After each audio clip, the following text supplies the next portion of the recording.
High, একজন ডক্টরের জন্য একটা ওয়েবসাইট বানাচ্ছি। তো এআই কিভাবে আসলে একজন ডেভেলপারকে হেল্প করতে পারে একটু দেখাই।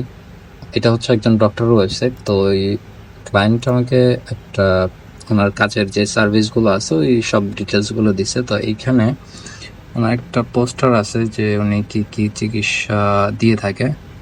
তো এখন যদি আপনি নর্মালি চান এই সার্ভিসগুলো এইগুলো হচ্ছে আমার ওয়েবসাইটে অ্যাড করা লাগবে ওনার ওয়েবসাইটে। তো এই সার্ভিসগুলো যদি আমরা প্রত্যেকটা টাইপ করতে যাই সেক্ষেত্রে আমাদের অনেকক্ষণ সময় লাগবে এবং টাইম কনজিউমিং। তো এআই আপনাকে কিভাবে মানে টাইম সেভ করতে পারে বা হেল্পার হিসেবে কাজ করতে পারে। তো এই ছবিটা আমি কি করছি, চ্যাট জিপিটিতে দিছি কিছু এইখানে। তো দেওয়ার পর ওকে বলে দিছি যে যে কয়টা সার্ভিস শোনা আসতো একটু লিখে দাও। তো এই ছবিতে যে যে সার্ভিসগুলো আছে এই সার্ভিসগুলো হচ্ছে এখানে সুন্দরভাবে লিখে দিছে।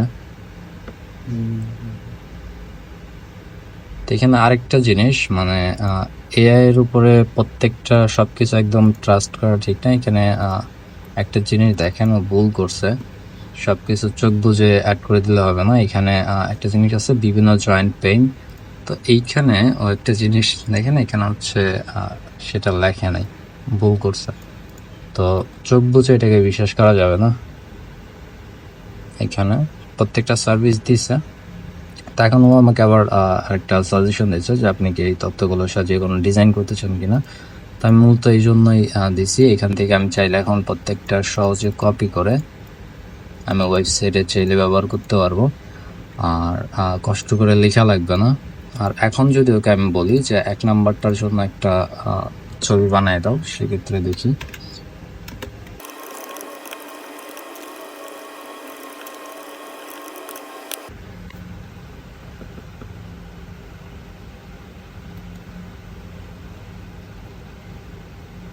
তো এখানে ও আমাকে জিজ্ঞেস করতেছে এবং দৃশ্যটা কেমন হবে সেটাও সাজেস্ট করতেছে।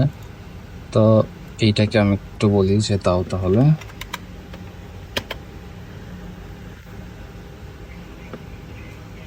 এখানে হচ্ছে ছবিটা জেনারেট হচ্ছে and look at the output. এখানে দেখেন মানে কি লেভেলের একটা ছবি বানাই দিছে, যা আপনার হয়তো কালেক্ট করতে বা খুঁজে বের করতে অনেক সময় লাগতো, বাট ও কয়েক সেকেন্ডের ভিতরে এই ছবিটা করে দিছে। চাইলে আমি এখান থেকে এখন ডাউনলোড করে নিতে পারবো। ওকে, সেই হচ্ছে ছবিটা, দেখেন কি লেভেলের একটা ছবি বানাই দিছে। এখন ওরা যদি আমি বলি যে আবার আমাকে 2 নাম্বারের জন্য একটা বানাই দাও, ওকে সেটাও করে দিবে।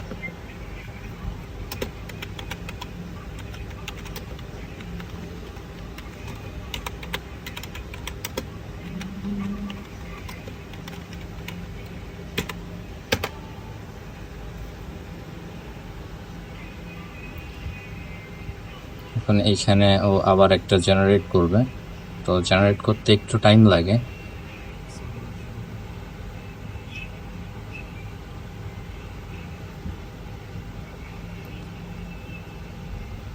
সি মানে আমাদের 2 নম্বরে কি ছিল, প্রথম ছিল যে ট্রিপো মাথা ব্যথা, দ্বিতীয়তে ছিল ঘাড় ব্যথা। সো এইখানে দেখেন প্রথমটা আমাদের জেনারেট করছিল যে মাথা ব্যথা, এরপর দ্বিতীয়টা হচ্ছে ঘাড় ব্যথা। সো আমরা চাইলে এখন এই ছবিটাকে ডাউনলোড করে আমাদের ওয়েবসাইটে ইউজ করতে পারবো এবং ওয়েবসাইটে অ্যাড করার পরে আপনাদের দেখাবো যে আসলে আউটপুটটা কেমন আসে।